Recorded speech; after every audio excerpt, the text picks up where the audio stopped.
Берем свежий молотый кофе. Только что я его перемолол. 15 секунд назад. Арабика. Вот, значит, GSB берем тоже такой, который нам нужен, на 2 финджана. Вот это GSB 150 миллиграмм. И на 2 финджана мы ложим на каждый финджан наиполнейшую ложку кофе. То есть это примерно 1 грамм на 10 миллилитров воды. И еще одну ложечку сверху, чтобы мощный был хаве.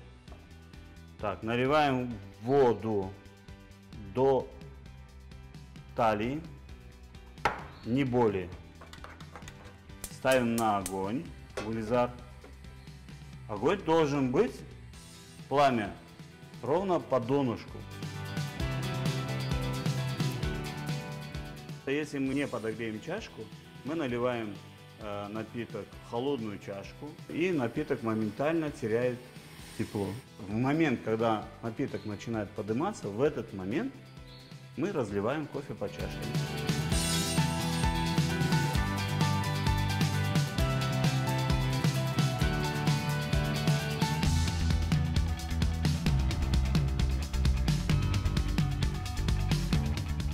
Мы же все время кофе пьем. Кофе – это большая часть жизни.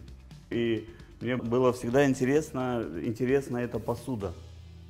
И уже много лет я собираю GSB, где не увижу, любой. Там глиняный, стеклянный, там, медный, железный, стальной, там, любой. Я их себе покупал, и мы там, есть настроение, с такого пьешь, есть настроение, с такого пьешь. И потом вдруг возник вопрос у меня почему-то. GSB делают где угодно, только не в Крыму. Делать некому же. Знаний нет, мастеров нет.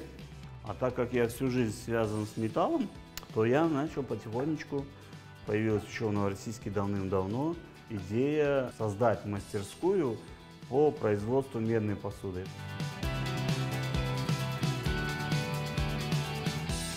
Изучаешь технологию, материалы. Из меди сделано, значит, покупаешь медь, ищешь медь.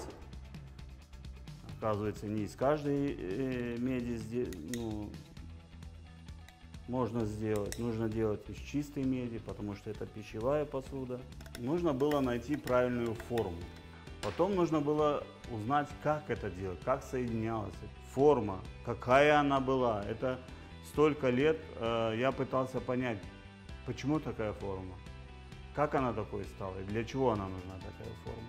Потому что изучено было вот это очень-очень старый GSB. Ему больше 100 лет, 150 лет, потому что он был вообще найден в земле. А естественно, что после депортации тут их никто не делал, никому это 100 лет не нужно было. Вот. Соответственно, это начало прошлого века как минимум. И вот у нас стандартная классическая форма GSB. И эта форма сложилась именно для кофе. Это посуда для приготовления кофе. И вот только для кофе мы имеем вот такую посуду, вот такую форму. Молоко же мы в нем не кипятим, мясо не варим, только кофе. И выяснилось, что оказывается этот напиток, он очень крепкий, бодрящий, его нужно пить мало, много не выпьешь. Поэтому GSB стал маленьким. Раньше был такой ибрик большой, в котором варили, потом получилось там на севере Африки, наверное, и сегодня варят далла, такая, как у нас хаведан есть, такая посуда. То есть он на GSB похож, только носик длинный у него такой. Вот. А потом в итоге пришли вот к такой форме. И в Турции она чуть-чуть другая, где турецкая, вот. У них, у турецких GSB узкой, ярко выраженной талии нету. Она более прямая форма. И вот здесь оно сильно не расширяется. Вот этот GSB турецкий сразу можно узнать. А крымский GSB, он другой. Соответственно, вот у нас сегодня форма вот такая сложилась. И кофе в таком получается исключительно вкусно. В другой посуде его не сваришь так вкусно, он не сохранит свои вкусовые качества.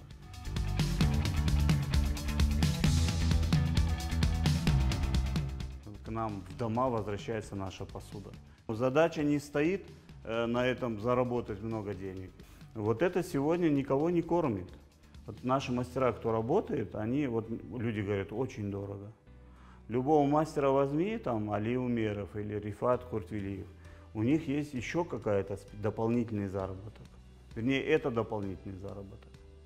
На этом не заработаешь на жизнь, потому что это нужно организовывать уже какое-то производство небольшое, чтобы был объем, и тогда на этом можно заработать. Тогда, чтобы была цена, чтобы каждый мог себе позволить себе там, ну, она должна стоить тогда 1500 рублей, 1000 рублей, да? Тогда купит каждый. Но, чтобы организовать такое производство, нужно потратить очень много денег. Где возьмет деньги этот мастер, чтобы купить станки, оборудование, поставить людей, организовать процесс?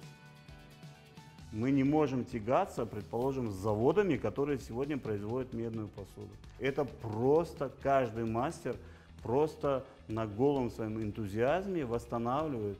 И им отдельная благодарность, что они этим занимаются. Они просто добровольно тратят свое время, жизнь свою на восстановление вот этой традиции, этой культуры.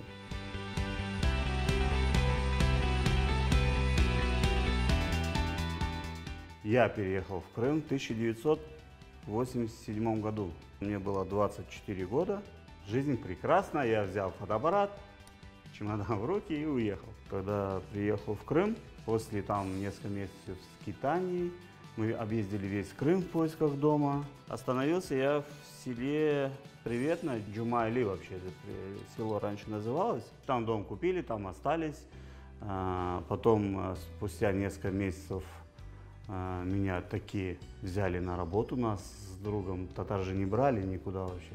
Колхоз, ты чё, колхоз? Там и милиция приходила, участковый, почему нарушаете, там прописки нет, работы нет, ну как бы сидим. Вот. И в итоге нас в колхоз берут, лошадь мне дали. Потом в итоге строителем был, потом в итоге меня там чуть ли не президентом взяли, я стал токарем. Последнюю свою зарплату брал, мне в окошечко дали в пакете, я вытянул из кассы этой пакет такой, а там был полный купонов. Месячная зарплата была, полный пакет купонов. Взяв этот пакет, поехали в Старом Крыму, заняли ночью очередь за бензином. И купил я на эти деньги канистру бензина. И на следующий день я пошел, написал заявление, что я увольняюсь.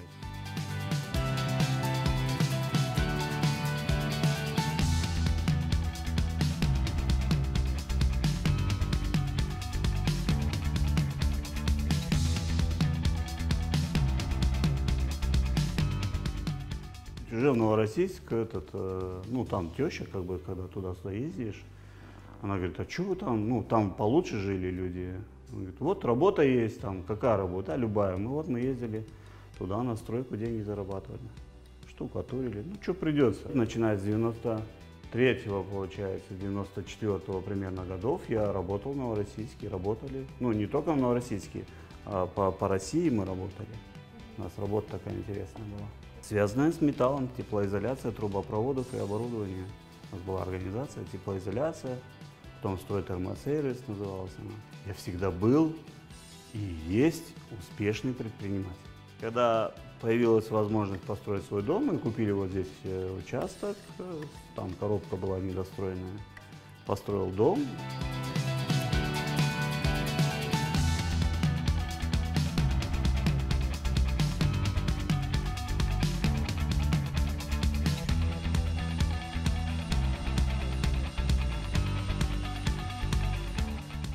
Ходили по этим старым улочкам гулять, по Башсараю. Там же, как, там заходишь и раз, и сразу окунаешься. Я смотрю, такой дом красивый, вот старый дом, старая архитектура.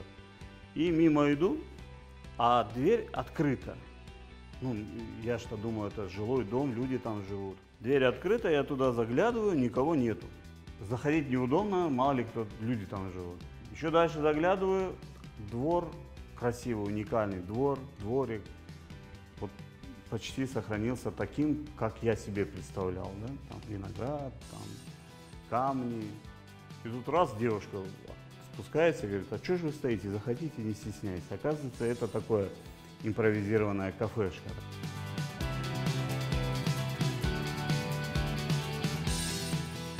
Опуская все подробности, мы этот дом купили. Так интересно, просто чудо какое-то. Если бы мне кто-то до этого рассказал, что я куплю этот дом, мы купим этот дом, я бы не поверил. А так мы его купили, ну, естественно, было желание сразу я вижу это как мастерскую. Вот, начал думать, рисовать, а потом что-то так жалко стало, он был такой красивый, я думаю, ну вот, дом простоял там 150-200 лет, да, там, а я сейчас возьму, начну его ломать, там, пристраивать что-то. И в итоге так, ну, плавно получилось, что мы решили его сохранить, восстановить, а мастерскую построить рядом.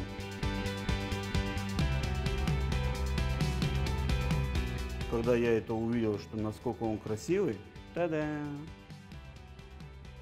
Вот. Мы решили восстановить это все, эти жилые комнаты, это и сбор информации, и поездки в Турцию. И в итоге вот получился вот такой дом, который стал музеем. Не знаю, музей это правильное слово к этому подходит или нет, но, естественно, мы там не живем, потому что ну как там жить, да, там все эти мы восстановили как могли, килимы на место поставили, долабы я сделал там, ну, поставил на свои места, восстановил их, ну, такими сделал, какие они должны быть, потому что есть фотографии интерьеров домов города Бахчисарая начала 20 века. Вот. И как бы на базе этой информации я создавал вот эту вот мебель, внутреннее убранство. Я очень долго шел к своей мечте, и я сейчас в ее центре, и я абсолютно наслаждаюсь жизнью.